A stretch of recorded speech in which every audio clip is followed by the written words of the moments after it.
بسم الله الرحمن الرحيم. ازيكم حبايبنا متابعينا؟ النهارده هنعمل معاكم فراخ مشوي والبطاطس معاه.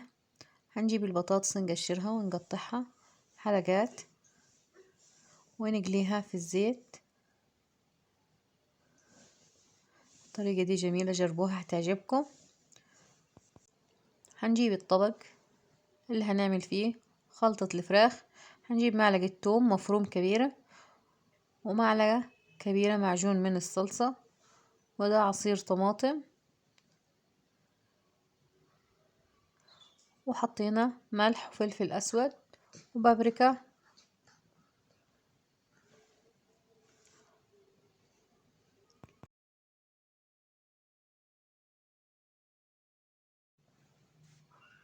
وهنحط حبهان وقرنفل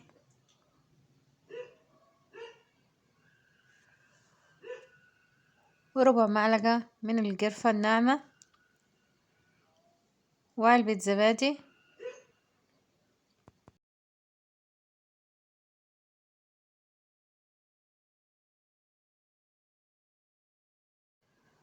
وهنقلب المكونات دي مع بعض كويس خالص.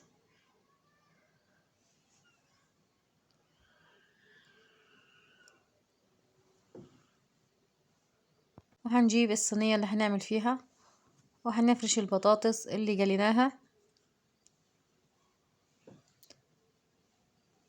لما هتجربوا الطريقة دي وهتحس بفرق كبير لما تقلي البطاطس. فرشنا البطاطس في الصينية وهنحط من الخلطة اللي عملناها، هنحط نص الكمية والنص التاني هنتبل بيه الفراخ.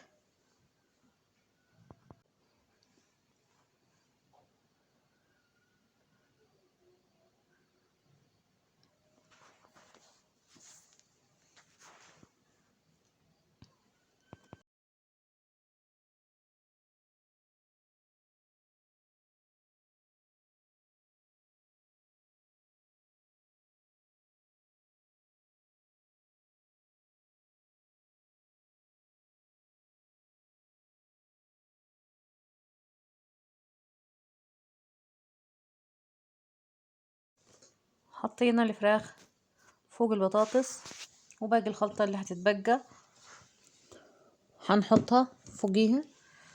وتحطي كوباية مية، يعني مالي مج مية في الصينية على جنب كده، تفضيه وتقفل الصينية بورق الفويل على نار متوسطة في الفرن. هتدخليها الفرن.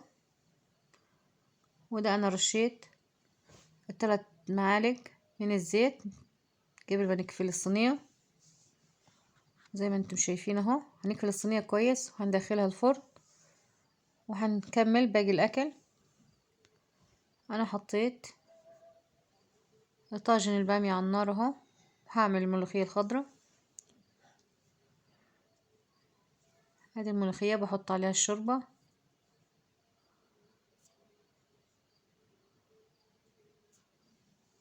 هنقلب كويس يدوب تغلي غلوتين ونعمل الطشة.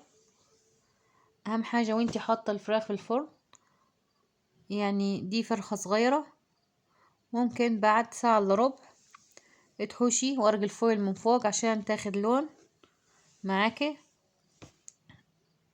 تتحمر بالشكل الجميل اللي انتي شايفاه دي. وادي الملوخية وطاجن البامية. يا رب طريقة الفراخ المشوي النهاردة تكون سهلة وبسيطة والطعم يختلف. جربوها. ما تنسوش اللايك يا جماعة والاشتراك في القناة وتفعيل الجرس عشان يوصلكم كل جديد.